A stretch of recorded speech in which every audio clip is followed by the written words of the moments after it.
Welcome to English class. This video is regarding the poem The Tiger.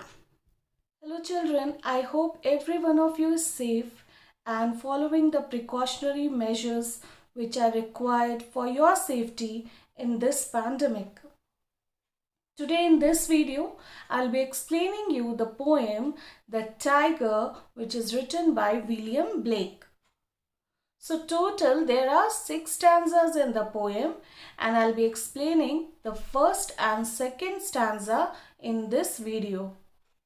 So I'll be providing total 3 videos related to this poem and in each video I'll explain the 2 stanzas. So in this video I'll explain first and second stanza. In the next video I'll explain third and fourth stanza. And like this, in the last video, I'll explain the fifth and sixth stanza.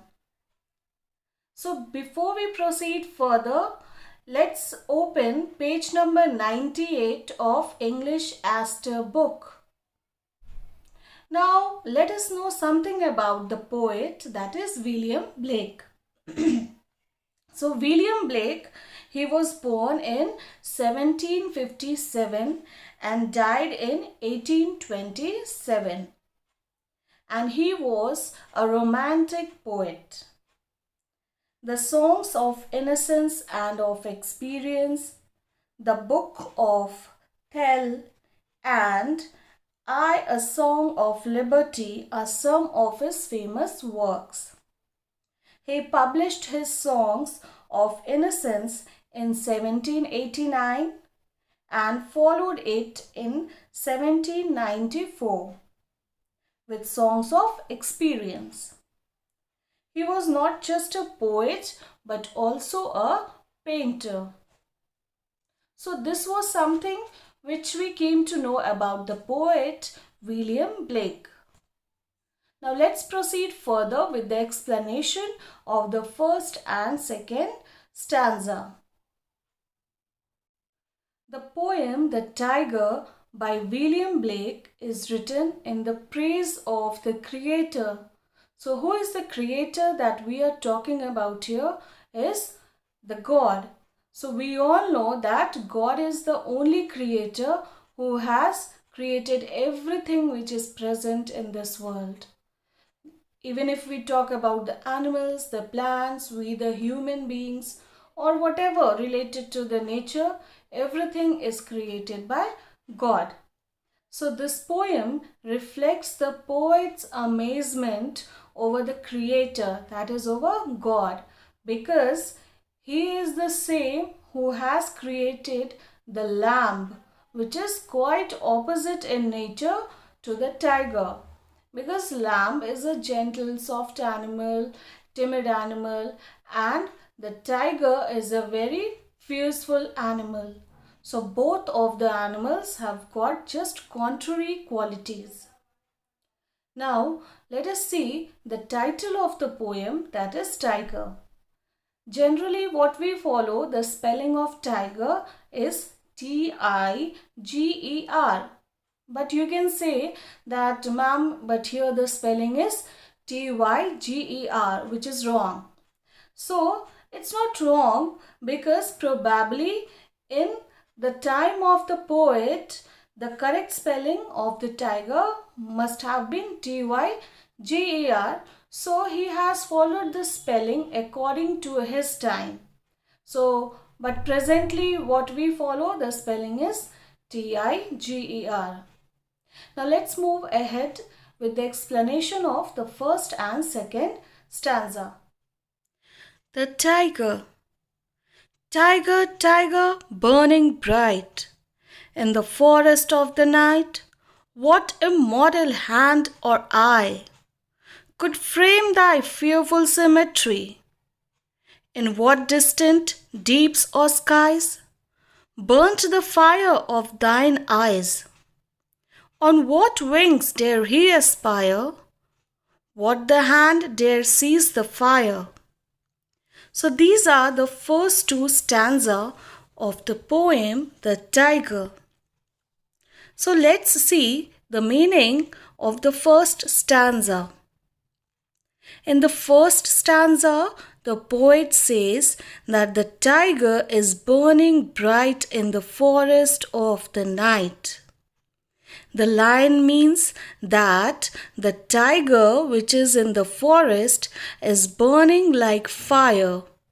Or you can say that in other words, it looks like yellow fire in the dead of night. Why yellow fire? Because the color of the tiger is yellowish. The burning bright also reflects the tiger's bright yellow color that makes it look fierce. In the third line, the poet is telling about a mortal hand or eye. So, here immortal hand or eye means that he is referring to the Creator, that is God, because he is the only one who is immortal. So, the poet, in a way, is appreciating the power of God who can create such a fearful structure and bear its appearance. The man can neither create it or can bear its appearance due to fear. So here in the last line, the poet is telling fearful symmetry. So fearful symmetry means the exact match in size and shape between two halves, parts or sides or something. You must have studied it in maths, a chapter, symmetry. That is, we divide something in exact two halves that it overlaps on each other. Now let's see the literary devices or tools that the poet has used in this paragraph. So first, let us understand what are literary devices. So literary devices are the tools that enable the writers to present their ideas, emotions and feelings with the use of these devices. So here in this poem, William Blake has used some of the literary devices to show the fearsome yet magnificent image of the Creator. So in the very first line, the poet has used the line, "Tiger, tiger, burning bright." So this is the example of alliteration. So what is alliteration? The repetition of consonant sound in a line. So over here we see T is repeated twice, that is tiger, tiger, and the sound of B is also repeated twice in the same line, that is burning bright. So the first line is example of alliteration. In the last line of the first paragraph, the poet has used symbolism. Now what is symbolism? It is using symbols to signify ideas and qualities, giving them symbolic meaning that are different from literary meaning. So over here, for example, the tiger represents the beauty also as well as the furious figure also. So over here one more word, that is fearful symmetry. It represents the existence of both good and evil. We can see that the phrase forest of night, it stands for the world of experience. That is, the path is considered by errors which dim the light. The phrase immortal hand or eye stands for the creator, because we are not immortal, only God is immortal, that is, he cannot die. So here immortal stands for God. So all these are examples of symbolism. Later in the poem, we will study about some more literary devices used by the poet. Now let's move over to the second paragraph. In what distant deeps or skies burnt the fire of thine eyes? On what wings dare he aspire? What the hand dare seize the fire? Let's first understand the meanings of some of the words used in the second stanza. The word thine is used in the second line of the second stanza, which is the archaic or old form of the word you or your that was used as thy also. The next word is aspire, used in the third line, which means to direct one's hopes or ambition towards achieving something. And the last line has got the word seize, which means to take control. So, in the second stanza, the poet talks about the eyes of the tiger. He wonders from which distant land the fire has been brought and put into the eyes of tiger. So in the line, that is, in what distant deeps or skies. So he's talking about in an infinite place, because he's telling distant deeps or skies. That is from very deep place or very high above. It can be as deep as something or as high as sky. So from which place the fire has been brought and put into the eyes of the tiger. As we saw in the first paragraph, it has been referred to the burning bright, that is to the fire. Now this was the meaning of the first two lines of the second stanza. I hope the meaning was clear till here. Now let's move over to the meaning of next two lines of this stanza.